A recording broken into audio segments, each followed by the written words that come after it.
People don't have friends for real. No, like, think about it. I don't mean that as a joke. I mean, like, a lot of people really don't have friends, and that's just dawned on me. There's a couple things I want to talk about. Firstly, how we don't have time for the things that we need to be healthy. Like, as a species, the most critical nutrient for our functioning, real, lasting connectivity. That's what we all want. That's what we're here for. That's actually the purpose of why we're here. I'd be willing to bet that these days, just with the nature of how life flows, most people probably don't even have one really close bond, a sanctuary that they feel like they can tell anything to, a close bond that represents true safety, love, and understanding. Hi, I'm editing and I had some other thoughts. When I say friends, I realize I should clarify what I mean. Almost all of us have friends or people we label as friends. Almost anyone can pick up the phone and call someone who they consider to be a friend.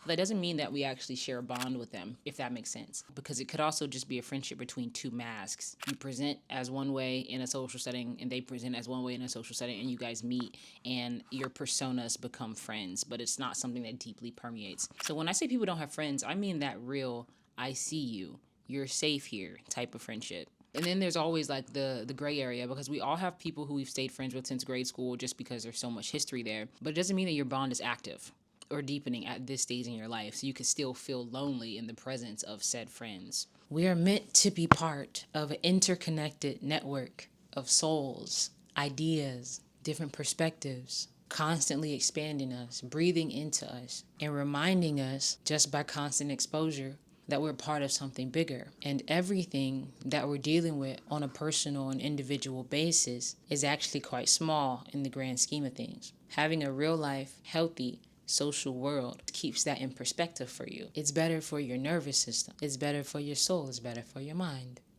Connection is what helps us keep perspective. If we don't have connection, we lose perspective. When we lose perspective, we feel lost, aimless. We forget how to use our creativity. We lose our imaginations. It's not good. It's not cute. I've seen this. Like it's a real thing. People don't have real bonds, whether it's family, whether it's friend. This is real. I'm always so blessed to say like I've had real friends throughout life in real ways, like real morals. We get into real stuff, but these are real friends, and you can tell the disconnect when people don't have that, because the things you fall out about and the way you fall out, it don't make sense. It saddens me, like literally, like I could cry tears if I think about it. It's a very lonely existence. Existence is already lonely, even with friends and different types of things. We are simply not built to be so emotionally isolated, because when you are, every pain feels amplified. Every inconvenience and hardship is that much more unbearable when you're lonely. You ever notice that? And vice versa. We can get through really difficult circumstances if we have people around us to draw strength from. I've seen people experience just devastating loss, and it was their community, their connection and proximity to people that healed them, that held them. I think that the shared tension in everybody's body is a sign that things are off. Things are a little bit off. You know what I mean? I don't know, brother. I could be wrong. That's just what I see. Time. There simply isn't enough time to socialize. And even when we can, there's not enough time to penetrate those layers into real emotional depth with people. Okay, so this was a little bit of a blanket statement that I know people are going to disagree with, but it's not that simple as that we just don't have any time. Another comment actually brought this up, and it's an extremely fair point, but it just deepens the conversation because everything's connected, right? So this comment responded like, yes, this is true, yet we are unaware how much time we give away to our phones when we have free time. We do have it, we just don't pay attention. I think both of these comments show different sides of an issue, but neither of them penetrate the full depths of it. It all ties back to overstimulation, and that's another video that I'm making. People opting to choose their phones, people going to their phones for connection in the sliver of time that they have. I think it's a combination of, one, it's easier, it feels more accessible, it feels like it takes less energy to grab your phone for that hit of social interaction versus going outside and being seen and putting yourself out there and expending energy and all those things. So I do agree that people are choosing to be on their phones instead of going outside, but I also think that that is a coping mechanism and is another offshoot, is another symptom of the mass overstimulation that's happening. It really is duality, because while I do agree that people have to choose what is the healthier thing to do and strive to do those things, and I talk about that more near the end of this video, I do also see that people's patterns and people's choices are a response to stress, are a response to conditions. It's a response to feeling overwhelmed and feeling overstimulated, so they choose the phone instead of going to some event. So when I say people don't have time, I'm really saying people don't have time. People don't have space in their thoughts. People don't have energy. People don't have bandwidth. People are more self-conscious for different reasons that we also will talk about later in my overstimulation video. I ask you to assume some nuance when I make certain statements like this. I will do my best to come in and clarify them as well. But almost everything I say is held with some kind of duality or nuance. Sometimes I just forget to say it in the moment. I just thought I'd throw that out there. We don't have enough time to really cultivate or deepen our bonds with others because most of our interactions have to be squeezed into a time slot of day. And it's like, okay, if I get home at 6, and then once I take the dog out and then get ready, maybe I can be at the event from 7:30, but then I need to leave the event by 9:15 at the latest because I got to come home and da-da-da-da because I got work the next morning, da-da-da-da. And it's like, you know what I'm saying? Like, we're so tethered to time and grind culture. Like, just the air of today, society today just feels so different than back in the day. We miss the playground, bro. We miss the cafeteria. We miss summer vacations where all you need to do is really recoup, regather, restore, and maybe do like a summer reading, but you don't really read it, you know?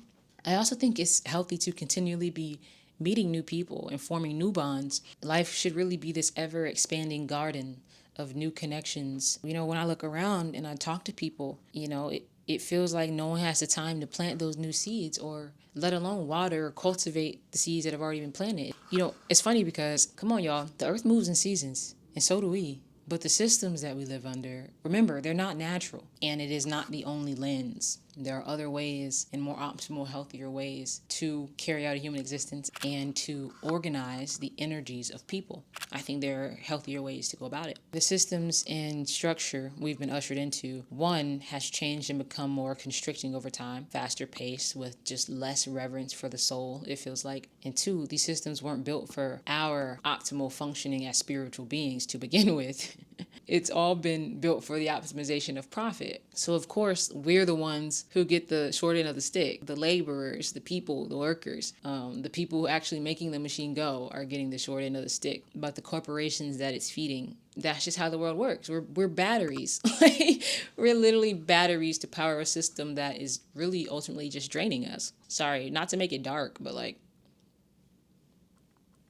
the way I see it is our society is a business when our society should be a soul. It should be a collective body. And a collective body cares about healing itself. It cares about growing and not dying. It cares about all parts of the body working together in harmony. That's what a soul would do. That's what a being would do. But our society is a business. And business is optimized for different things. If our society acted more as a soul or as a being, we'd prioritize energy maintenance and allocation. We'd prioritize things being holistically sustainable and preserving the well-being of all parties involved. Collective well-being and good feeling. How's everybody feel? How y'all feeling? What can we do to get everybody vibrating a little higher at a more resonant frequency?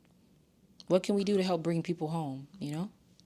But those aren't the metrics that are being prioritized. I say all this to say that something is going to pop. Something's going to pop. Something has to give. And I just want to know what you guys' thoughts on this is, because how I feel is that the underlying value structure that the powers that be subscribe to, right, is a value structure that's just unsustainable because it erodes and constricts the natural flow of the human spirit. It contradicts love. Oh, there's a ladybug on my window. Anyway, what was I saying? Right.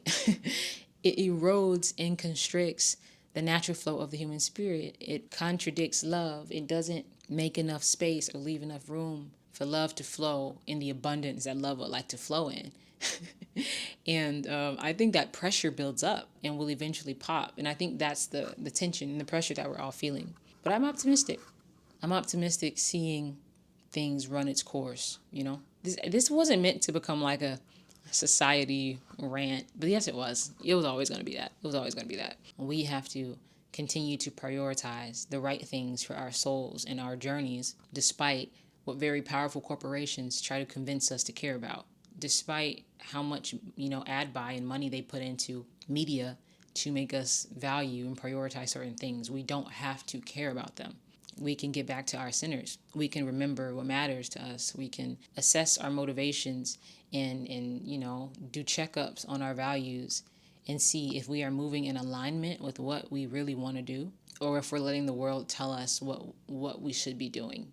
Let me know what you guys think about all these thoughts, this journal entry. I really appreciate all the engagement I got on my last video. It was really nice. We hit 2,000 subscribers too, which is funny because I've been kind of passively doing stuff on this channel, and I said when I get 2,000 subscribers, then I'll put it on my Instagram, then I'll publicize it, I'll tell people about it. So we're there. I guess I'm going to put it on my Instagram now. I wanted to just organically get people who didn't really know me before sending my audience over here. But I really appreciate all of you guys who subscribed and left comments. You guys have been really, really cool.